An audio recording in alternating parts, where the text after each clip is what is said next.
This is Orson Welles, speaking from London.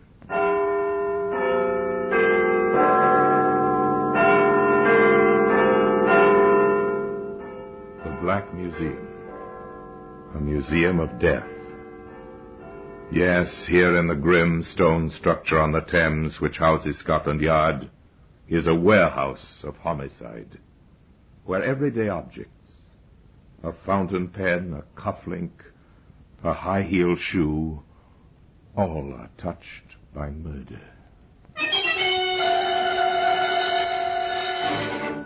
Now here's a scarf, torn and ragged. The faded tartan, a cheap reproduction of the honorable colors of the Stuarts, red with green, blue crossings, and a double-over check of white and yellow.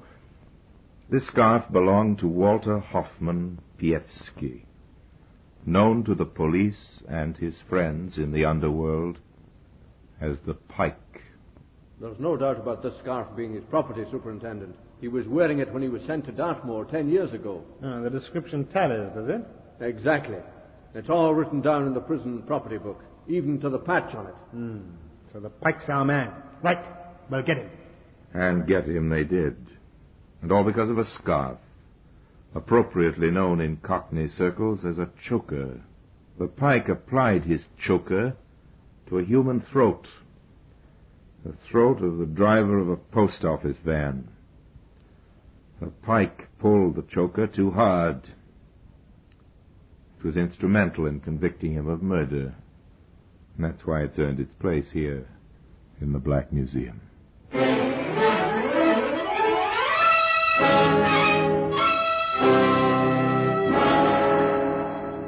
From the annals of the Criminal Investigation Department of the London Police, we bring you the dramatic stories of the crimes recorded by the objects in Scotland Yard's Gallery of Death, the Black Museum. In just a moment, you will hear The Black Museum, starring Orson Welles.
Now, The Black Museum, starring Orson Welles.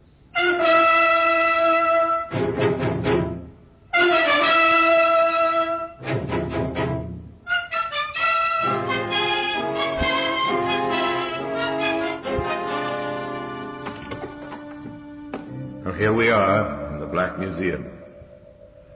Beyond these gray walls, the mighty roar of London never stops. But in here, it's quiet. Come with me under the frieze of death masks, the masks of criminals of bygone days, suspended grimly under the ceiling.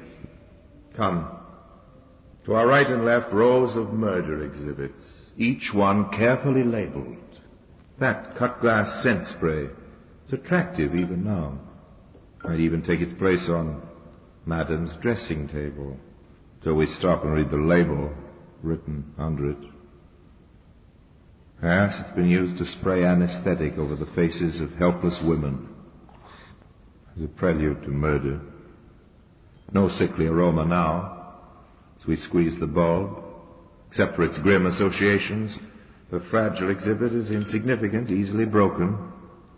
But it was strong enough to hang the man who used it. There's a brass candlestick. Over there, a taper to go with it. Now, here we are. Here's what we're looking for. The faded tartan scarf. As I take it out of the showcase, I ask you to come with me back to the time when this scarf was new, 15 years ago. Walter Pievsky bought it from a stallholder in one of London's famous street markets, Petticoat Lane. Yes, we'll take one of the scarves, mister. Right, sir. Finest worsted woven. What's your clan? Campbell's, Cameron's, MacDonald or MacLeod? All genuine tartan today down from the islands. All right. I've bought it already. Don't need to give me that stuff. I'll take this one. It's the Stuart, and better than that you cannot do. Not half a nicker, not 5 bob, half a crown, and cheap at the price. Thank you very much. Come and get your Scotch chokers from Honest John Mackay. If your neck's warm... While Honest John continued his honest trade, the pike went about his own particular business. It was less exhausting than John's, and it was work from a public call box. In professional circles, they called it the hospital trick.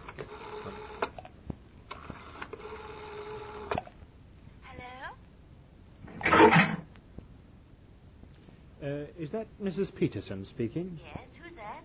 The London Hospital here, Mrs. Peterson. Hospital? Why, what's happened? Oh, there's no need for immediate alarm, but I'm sorry to say that your husband has met with a serious accident. Oh, Bill? Is he hurt? Oh, no, what's happened? He was knocked down by a bus in the Whitechapel Road about half an hour ago. A mean, crude trick. But more often than not, it worked.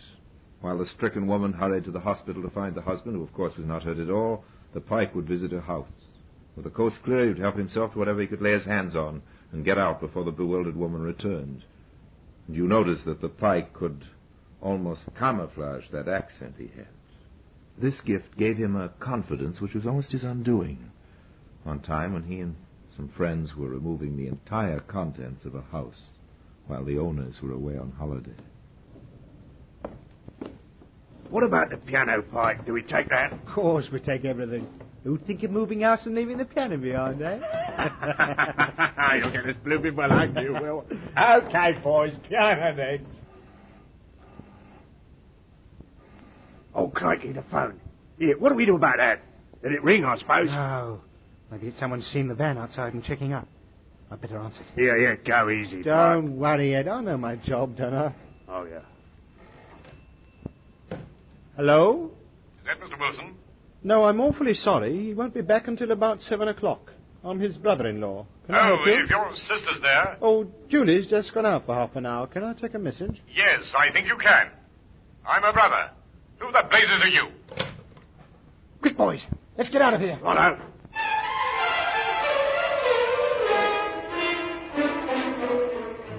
So the piano was left behind after all.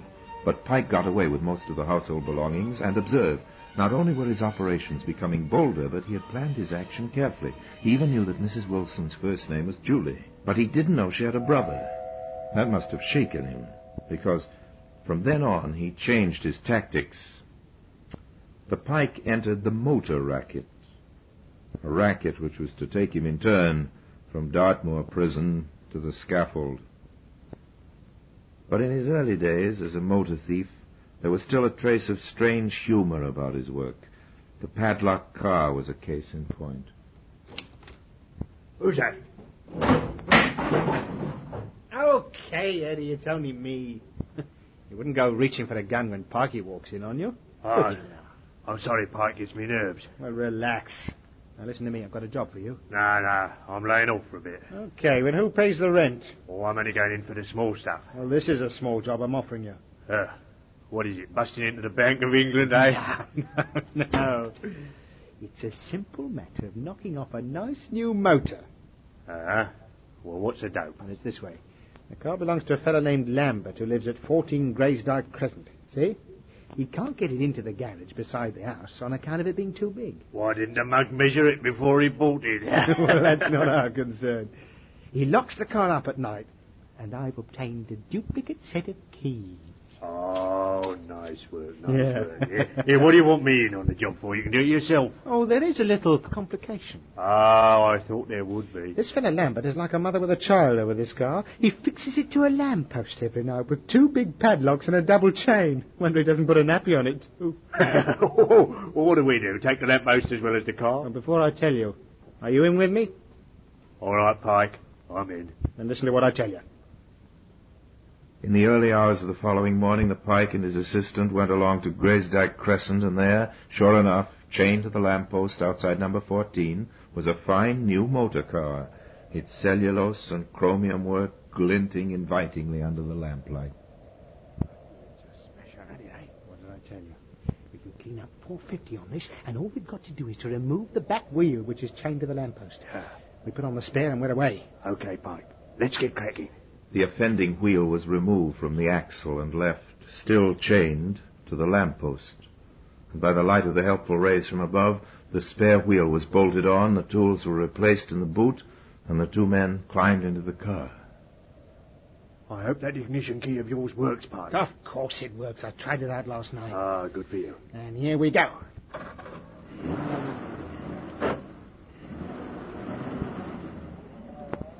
I told you it was going to be easy, didn't I, Ed? It's money for old rope. You're a good one, you are, Pikey. Just let me know when you need any more help. I'm your man. Walter Pievsky pulled his tartan scarf snugly around his throat and agreed that he would certainly keep his assistant in mind. The car itself was taken to a garage, where its numbers and appearance were carefully changed and, in due course, found its way by devious routes back to the open market. The pike, of course, had to split the profits which hurt him, so on his next job, he decided to work alone. And it was the next job which put him on the long, long walk which was to finish on the scaffold. Now, what's the number of that gouge? Ah, here it is, I've got it. If this works, Park Malade, you're in the money. But it all depends on how good I can sound on the phone. I'll copy my father's voice, rest his soul. Here we go.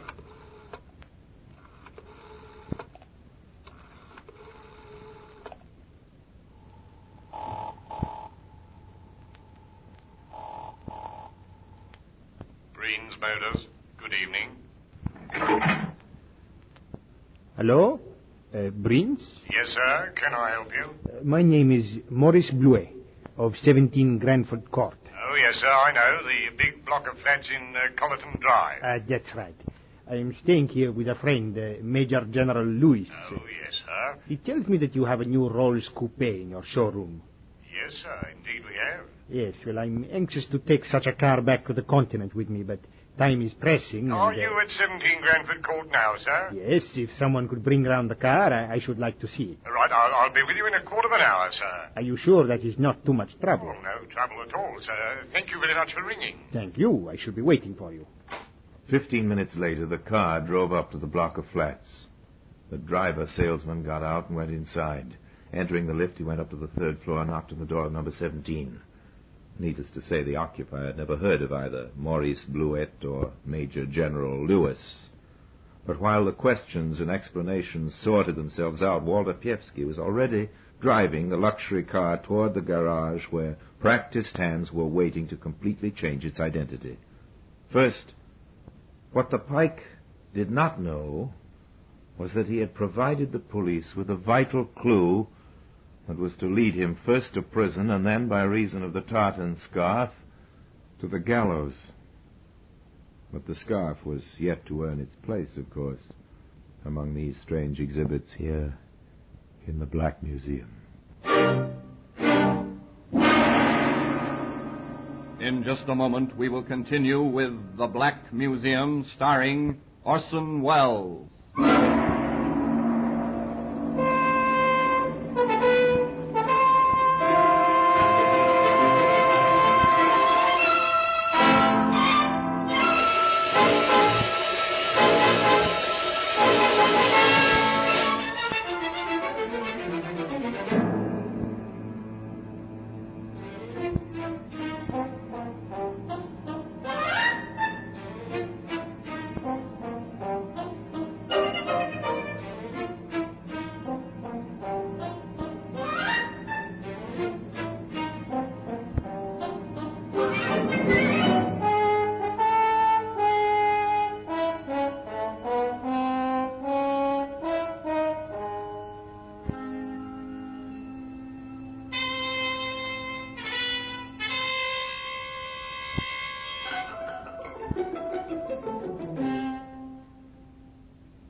And now we continue with The Black Museum, starring Orson Welles.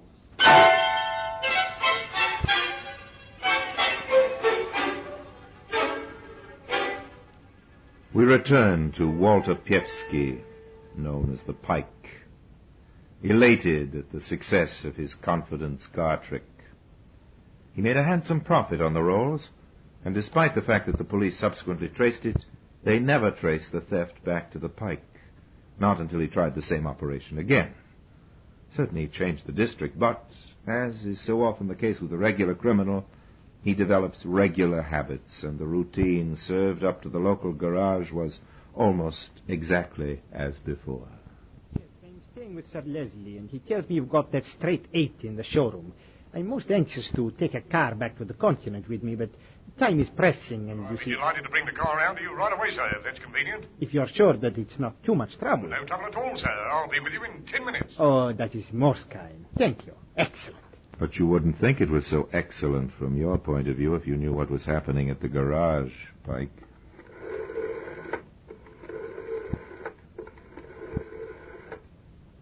Hello, give me the police. Is that Scotland Yard?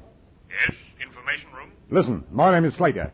I run a garage, Carlsbrook Street, North 1. Yes, sir. A few weeks ago, the local police warned me about a car thief who worked a telephone trick, asking salesmen to take cars round to fake addresses for inspection. He just rung you, has he, Mr. Slater? Yeah, it might be him, or it might be genuine. But he asked me to take a car round to 21 Golston Court, Catamar Street. On the advice of Scotland Yard, Mr. Slater took the car to Golston Court. To make it easier for the thief, he left the doors unlocked and went into the building. When he was safely inside, the Pike left his telephone box and walked smartly over to the waiting motor. There were just 2 things he didn't know. First, an ignition wire had been snipped, and second, he was being watched. She'll never start until that broken wire is mended, Pike. You're wasting your time.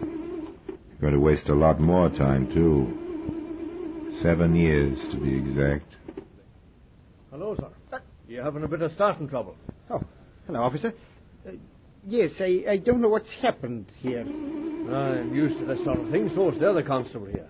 Oh, there's 2 of you. There's a lot more at the end of the road. Suppose you hop out of that and let us see whether we can't get the car going for you. No, I can manage. All the same, you might let us have a go for you. Okay. That's the idea. Are you the owner of this car? Hold him, George. He's got a knuckle duster. Let me go, you swamp! No, you don't. Oh, I've got it. Put the bracelets on him, quick. You all right, 71? Oh. How is he? Looks as if his jaw's broken, Inspector. Right. Take this man to the station. What's his name? I'm choking. Very well. I'm charging you with grievous bodily harm and resisting arrest for the attempted theft of this vehicle. There may be further charges. There were further charges, including the theft of the big rolls. Walter Piewski, alias the Pike, had played the same game once too often, and a search of his flat in the East End produced more evidence of his varied career in crime. The police had been waiting for him to make his first mistake. This time he'd done it. At the Old Bailey, he pleaded guilty to over 100 crimes, and there were hundreds more with which he was never charged. He was sent to prison for 7 years, and immediately on his reception, his personal belongings were entered in the property book, and he was wearing the tartan scarf, which later was to hang him. Juliet, grey, 7.5. Collar, 16, brown. 1 scarf, red background, green and blue stripes, white and yellow overcheck. The Clan Steward. How do you know that, Peevski? The fellow I bought it from in Petticoat Lane told me. I'll take his word for it. Oh, there's a small tear, 5 inches from one corner. Been roughly patched. Better put that down. Don't worry, boys. I won't accuse you of doing it. Don't you worry. I'll be retired by then. 1 pair leather gloves, size 8. 1 pair black socks, 10. Brown shoes, neat. The tartan scarf had been duly entered, and little did the retiring prison officer dream that his hastily scribbled details were to be subsequently brought up as key evidence in a murder trial. But Piewski signed the list of his personal property, and for the next 7 years he was a guest of His Majesty's government in the most famous prison in England, Dartmoor. But in 1946, justice had run its course. The Pike was given back his personal property, which included the tartan scarf, of course, all duly signed for, and so he was released upon a battle-scarred London. Time passed, and he added to his lawful wages by meager pickings from the black market, and more time passed, until one day the inspiration came to him like a bolt from the blue. He mulled it over in his mind. He carried out the research, and not until the plans were cut and dried did he put Ed Javison in the picture. This is it. This is going to be the clean-up, Eddie. Yeah, what is it, Pike?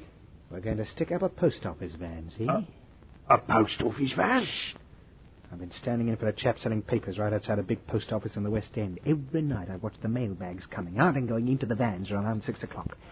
And the other night I hired a car and followed one. It cut through Braston Mews to Park Lane. Yeah, did you say you hired a car? Yes, what about it? Never mind. Yeah, go on. Well, I had it out 3 nights and I found the vans don't change their route. It's the Mews every time. Cuts off a bit of traffic, you see. Yeah, go on. Now, the Mews are very dark. Badly bombed and no residents that I could see. Yeah, I'll get it, yeah. All we have to do is get a fast car and wait there until the last van comes through. Yeah, how many are there? Only 2. We draw our car out in the path of the second one, as if we were going to back into the garage, see? Yeah. The van stops. Yeah. We fix the 2 men in it, fill up our car from the back, and bring the stuff back here to sort. To salt? Oh, I like that. Yes. Here we can bring it through the back way. When do we do it? Well, I think our most profitable haul will be tonight, Friday. But what about a car? Oh, you can leave that to me. And Walter Pievsky ran true to form. He wanted a fast car in a hurry. He applied the methods he knew. He worked the telephone trick on a young and trusting motor salesman who duly delivered a shining, high-powered limousine to a block of flats. As he disappeared into the entrance full of expectation, the Pike drove off rapidly to Braston Mews, where his partner was waiting for him. The timing was perfect. As the car stopped, the first post office van was already approaching. Here, keep your head down, Ed. Here he comes.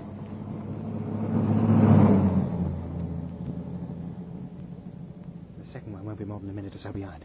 We must turn the car broadside onto it. How did you get this van? I'll tell you later. It's hand-picked, see? Plenty of room in the back for the luggage.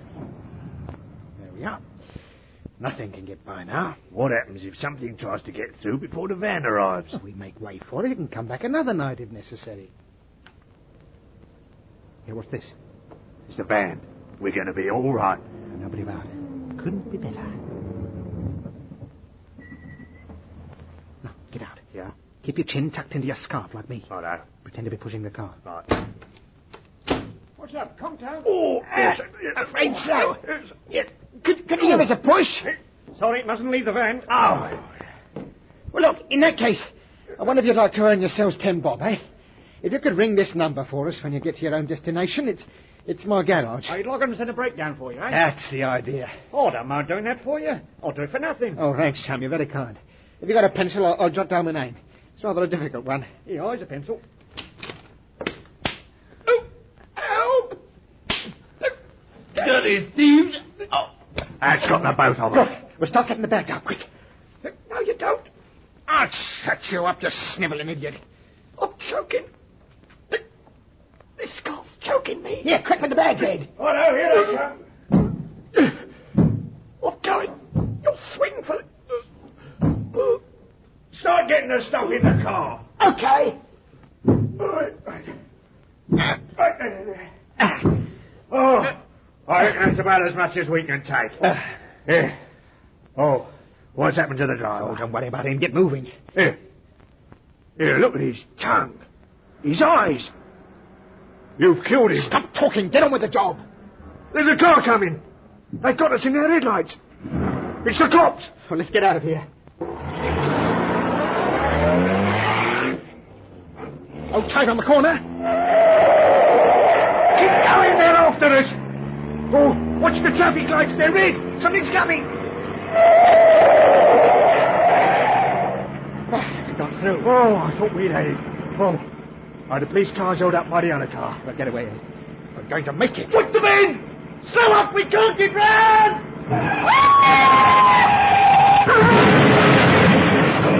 Ed Javison died in that crash, so mutilated that his body could not be identified.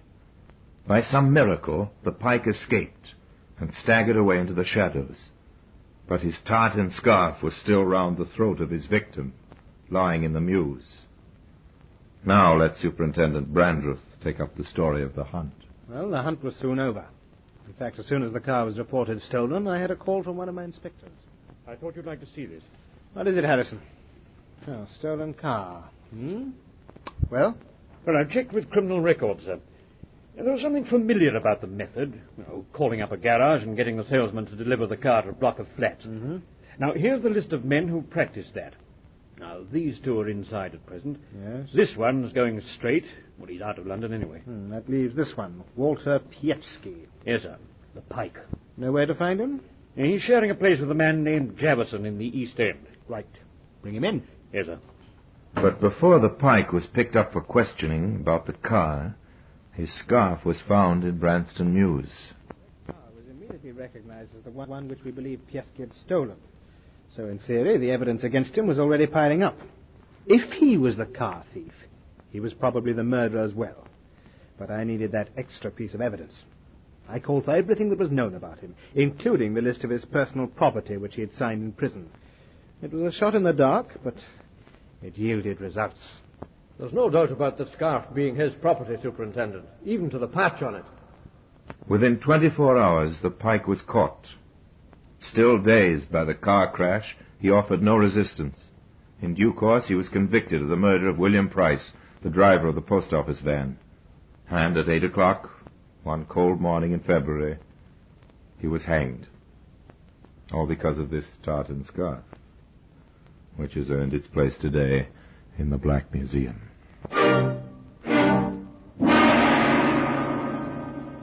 Orson Welles will be back with you in just a moment.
Now here in person is Orson Welles.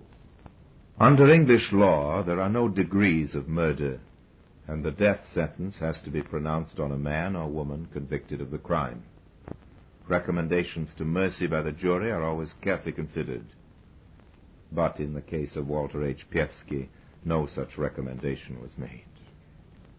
The evidence against him was unshakable, and on the eve of his execution he reproached himself bitterly, not for the death of his victim, or even his unfortunate partner, but for two other reasons. The supreme crime of murder had brought him no profit, and as his last hour approached, he became increasingly angry at his own forgetfulness. Oh yes, they usually overlook something. And that's why the faded piece of tartan has earned its place here among the other exhibits in the Black Museum. Now, until we meet again in the same place for another story about the Black Museum, I remain, as always, obediently yours.